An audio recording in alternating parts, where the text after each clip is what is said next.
একটা সফল ব্যবসায়ীর সংজ্ঞা হলো যারা ব্যবসা করে সফলতা অর্জন করে তারাই সফল ব্যবসায়ী হয়। আমার জীবনে আমি 83 সন থেকে পাটের ব্যবসা করছি, সারের ব্যবসা করছি, হুঁশিয়ারি ধানের ব্যবসা করছি এবং তো এখনও ব্যবসা করতেছি ধানের। আসলে ব্যবসা প্রত্যেকটা মানুষের এক একটা রিজিক, সব কিছুই আল্লাহর ইচ্ছা। আসলে সফলতা অর্জন করা পারাটাই মানুষের সবচেয়ে সার্থকতা। আর সবচেয়ে বড় জিনিস হুঁশিয়ারি ব্যবসায়ীদের সরকার যদি আরেকটু সহযোগিতা করে, যেমন এই যে ছোট ছোট ব্যবসায়ীদের যদি কুটির শিল্প হিসাবে যে লোনটা দেওয়ার কথা, আসলে এদের যদি পরিপাটিভাবে আগায় দিত তাইলে মনে হয় এরা আরও আগায় যেতে পারতো, কিন্তু এটা দেওয়া উচিত। কেন আমাদের এই শিল্পটা অনেক পুরানো, সবচেয়ে বেশি পুরানো এই শিল্প। আজকে এই যে বিকেমি সৃষ্টি হয়েছে হুঁশিয়ারি সমিতি থেকে। আজকে এক সময় হুঁশিয়ারি সারা বাংলাদেশ ব্যাপী, এখনও বাংলাদেশ ব্যাপী হুঁশিয়ারি। আসলে আমরা চাই সুনামটা নারায়ণগঞ্জে পাচ্ছের ডান্ডি হিসাবে খ্যাত, এটা ধরে রাখতে। আসলে আমাকে মানুষ ভালোবাসে এই হুঁশিয়ারি শিল্পের যারা আছেন, এদের পিছনে যে আমি শ্রম মেধা দিই, তারা আমাকে এই জন্য সবসময় ভোট দিয়ে নির্বাচিত করে। আর আমি সবসময় নির্বাচনের মাধ্যমেই পছন্দ করি। নির্বাচন এমনটা জিনিস, বাক স্বাধীনতা, যেমন সবাই ব্যক্তিগতভাবে ভোট দিয়ে প্রত্যেকের মনের ভাব প্রকাশ করতে পারে, এই জন্য আমি নির্বাচনটাকে পছন্দ করি। এই হুঁশিয়ারি নির্বাচন যতবার আমি নির্বাচন করেছি, প্রত্যেক হুঁশিয়ারি মালিকরা আমাকে ভোটের মাধ্যমে নির্বাচিত করেছে এবং বারবার নির্বাচিত করেছে। আমি যতবার ইলেকশন করেছি আমাকে নির্বাচিত করেছে। হয়তো আমাকে এই 16 বছর আমাকে নির্বাচন করতে দেওয়া হয়নি, জোর করে তারা জোয়া পরিবারের যে একচ্ছত্র সন্ত্রাসের কায়েম করে তারা নির্বাচনের মাধ্যমটাকে নষ্ট করে দিয়েছে। তারা নির্বাচন থেকে বঞ্চিত করেছে হুঁশিয়ারি মালিকদের। তারা বিনা প্রতিদ্বন্দ্বিতায় নির্বাচন করেছে। তারা এইভাবে হুঁশিয়ারিটাকে ধ্বংস করে দিয়েছিল। আজকে মানুষ বুঝতে পেরেছে যে আসলে হুঁশিয়ারিকে ধরে রাখতে হলে নির্বাচনের মাধ্যমে আসলে এটা আবার সুন্দর স্বচ্ছ হবে। এই জন্য মানুষ আমাকে পছন্দ করে। এটা পরিপূর্ণ কাগজ না দেখে আমি বলতে পারবো না, কিন্তু আসলে এটা হুঁশিয়ারি মালিকদের পাওনা। আর এটা হুঁশিয়ারির 85 জনে এখনো পাওনা ছিল। এই যে জায়গাটা ছিল, এই 85 জনকে দিলে মোটামুটি কিছুটা কভার হয়ে যেত। কেউ যদি 5 কাঠা জায়গা পায়, তাকে যদি আমরা 3 কাঠা জায়গা দিতাম, যে 3 কাঠা পায় আর 2 কাঠা দিয়া মোটামুটি এটার কভার করা যেত। এই জায়গাগুলি কিভাবে দিছে, কেন দিল তারা এককভাবে, এটা আমার বোধগম্য নয়। তো তারপরে আমি এটা উদ্ধারের জন্য আমার সব ধরনের সহযোগিতা এবং চেষ্টা থাকবে। তা আমি জানি এটা নিয়ে হুঁশিয়ারি মালিকরা কিছু মামলা করছে, আর মামলার কি অবস্থা আছে এটা আমি জানি না। তাদের সাথে যোগাযোগ করে মামলাটা কি অবস্থা আছে জেনে তাদের সব ধরনের সহযোগিতা করার জন্য আমি সদা প্রস্তুত। হুঁশিয়ারি মালিকের ব্যবসা আছে মোটামুটি, খারাপ না, ভালোই। তো সরকার যদি ওই কুটির শিল্পটাকে, লোনটাকে পরিপূর্ণভাবে সবাইকে ওইভাবে বন্টন করে দিত, তাইলে হুঁশিয়ারি মালিকরা আরও স্বাচ্ছন্দ্যভাবে ব্যবসাটা করে যেতে পারত। এটা আসলে একটা ডাইনি সরকার ছিল, এই রাহু গ্রাস থেকে রক্ষা করছে দেশটাকে। আসলে এটা সময় লাগার ব্যাপার, কারণ দেশ আসলে একটা ডাইনি থেকে রক্ষা করেছে, একটা রাহু মুক্ত থেকে রক্ষা করেছে দেশটাকে। আসলে উনি দেশটাকে ধ্বংস করে ফেলছিল একক ছত্র ছায়ায়। তার মতো এই পৃথিবীতে আমার মনে হয় ইয়ারে ফেল করা লাগছে। কিন্তু আজকে এটাকে পরিপূর্ণ মোটামুটি গুছায় আনতে একটু সময় লাগে। তো হয়তো তারা যেভাবে গুছাইতেছে, গুছানোর পর নির্বাচন দিলে হয়তো যারা জাতীয় নির্বাচনের মাধ্যমে আসলে অটোমেটিকই আবার পরিবর্তন হয়ে যাবে।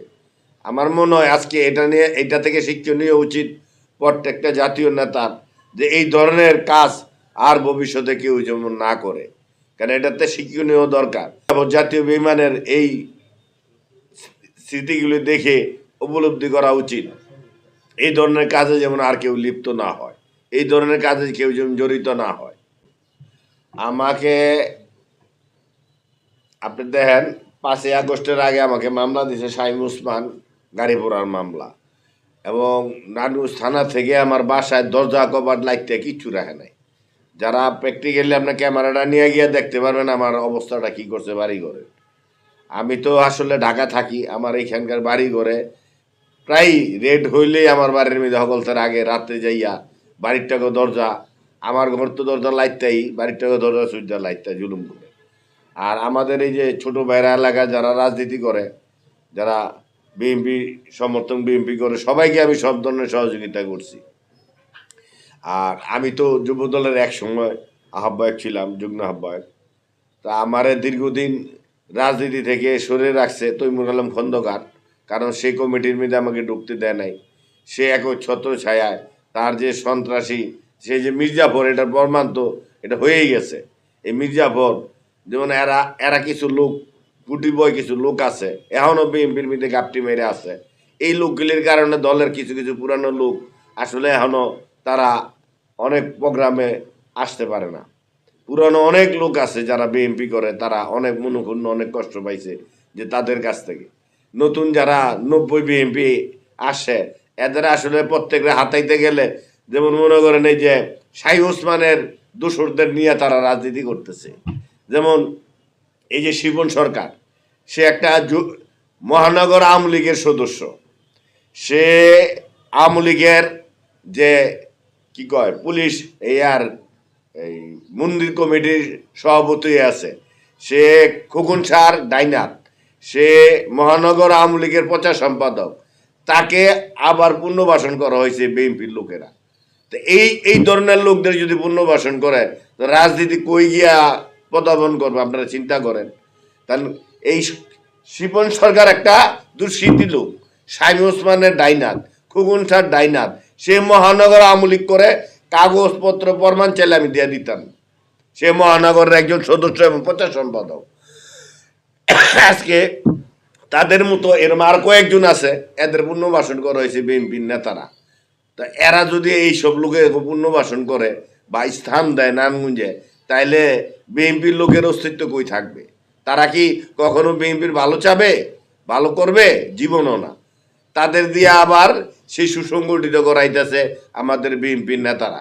এটা কি মানুষ বোঝে না? এটা আরো সমালোচনার মুখে পড়তেছে বিএনপি। এটা সবারই সেন্ট্রাল নেতাদের দৃষ্টি আকর্ষণ করছি এবং তারেক জিয়ার দৃষ্টি আকর্ষণ করছি। আসলে দলটাকে বাঁচাতে হলে আপনার নারায়ণগঞ্জের ব্যাপারটা একটু খেয়াল করে দেখবেন। এই ধরনের লোকদের দিয়ে রাজনীতি আসলে আমাদের বোধগম্য নয়। কেন এরা এই ধরনের দালালদের নিয়ে রাজনীতি করা চেষ্টা করছে, অপপ্রচার করছে? এটার দিকে দৃষ্টি আকর্ষণ করা, সবার প্রতি আকর্ষণ করার জন্য সবাইকে আমি অনুরোধ করছি।